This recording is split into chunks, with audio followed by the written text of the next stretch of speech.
tests are currently being done to determine whether a South African man admitted to Charlotte Maxeke Johannesburg Academic Hospital has Ebola.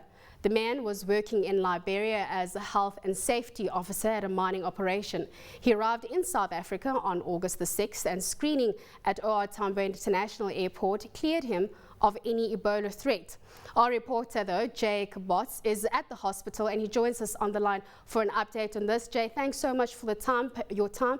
Perhaps you can tell us what is the latest. Have you got any information with regards to the tests? At the moment, there's no results. No results have been posted yet.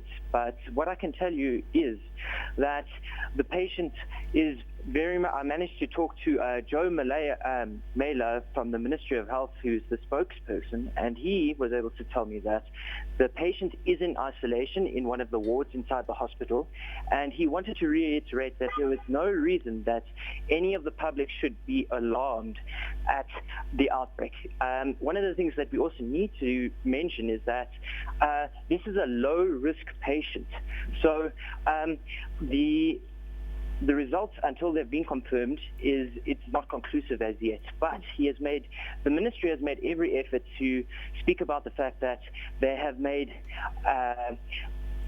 sure that doctors have got the correct gear and specialized, sterilized equipment ready. The 11 hospitals around the country have been waiting in preparation if there has been an outbreak of Ebola. Now, when I was talking to some of the doctors who've been working inside the hospital, everyone is very much aware of what is happening, and they are very aware that they have the eye of the world almost on them.